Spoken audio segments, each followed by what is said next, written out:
Hello, this is Pamela, and you are on Pamela's Adoring Crochet. I'd like to say welcome to my channel. Well, today I do have my grandkids, as you can see. That's Charlie Mae, and that's Knox.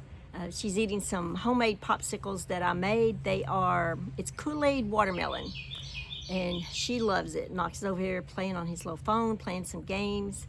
But I'm sitting here crocheting some of these lanyard holders right here for the Crochet Guild of America retreat that we're going on in July. So I'm working on getting some of these made while I got my little grandkids here, and we're just hanging out outside, just enjoying the nice morning. It's going to be getting hot today. I think it's going to be in the 90s. So yeah, that's all. We're just kind of hanging out, crocheting and stuff. We have church tonight, and they'll be getting to go to church with me, and they love going to church. And but yeah, we're just kind of hanging out and just taking it easy today. We're going to go to eat, I guess La Palmas is the name of the restaurant, a little Mexican food. These little rugrats right here, little tots, they love Mexican food. So I think it's chicken and rice with cheese poured on top. And so that's what I'm going to be ordering for them, and I like a little bit of everything. So yeah, we're just taking it easy, just chilling here today, and you know, tomorrow's back to the old grind, back to work and school work and all that stuff. And but yeah, I'm working on this. Right now I'm using the Friends Cotton 8/8 yarn. I'm using an H-millimeter crochet hook, and I believe this is a what is that? A 3-weight yarn that I'm using for that. And my daughter just came back from Dauphin Island in Florida, and she brought me this t-shirt, and so thank you, Jennifer. I love it. Anyway, they had a really good time. She FaceTimed me while the kids were out there on the beach, and that was so cool to get to watch that. And but yeah, that's about all I've got going on right now.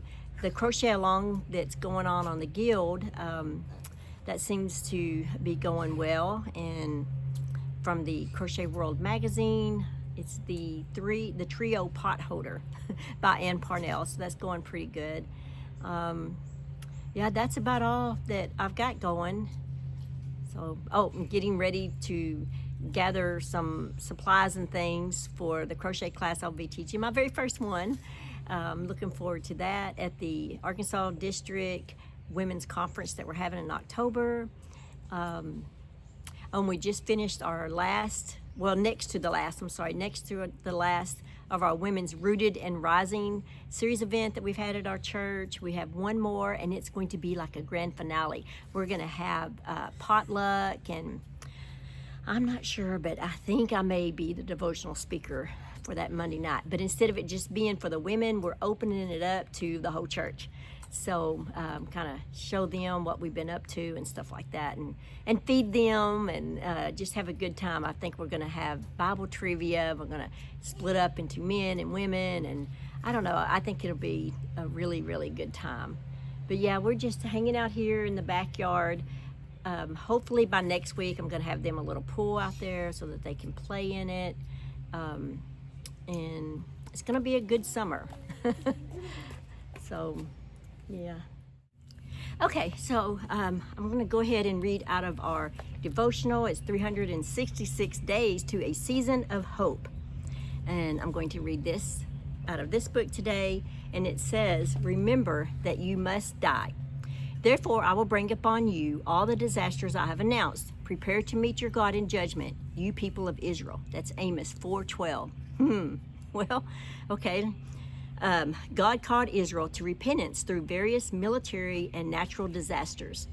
Some of their cities, like Sodom and Gomorrah, were destroyed completely, and the signs of God's judgment were on them like wood scorched by fire.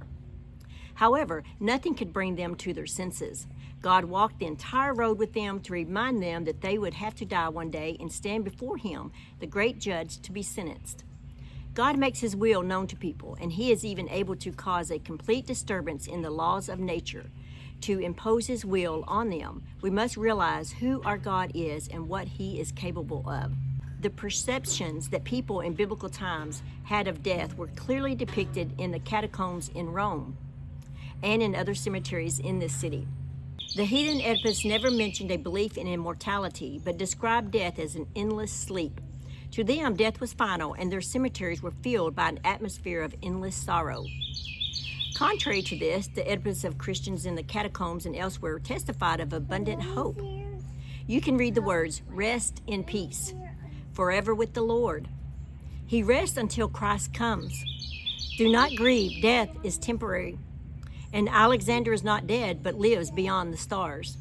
For those who are ready to appear before their God, death holds no fear. To them, it is the wonderful passageway to everlasting life. And the prayer for this devotion today is, Lord of life, we praise you because we don't have to mourn the death of a loved one like people who have no hope. Amen. Wow, that was something else. Yes, we do not need to fear death. We will leave this earth and we will be with our Heavenly Father. So we do not need to fear death because we really aren't dying. We're just leaving this earth and going to a new place, to a new heaven.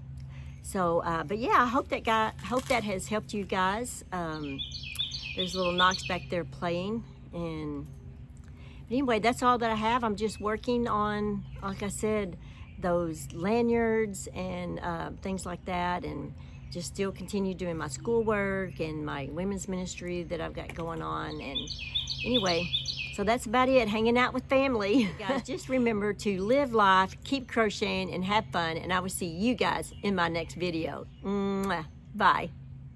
Tell everybody bye-bye. Bye.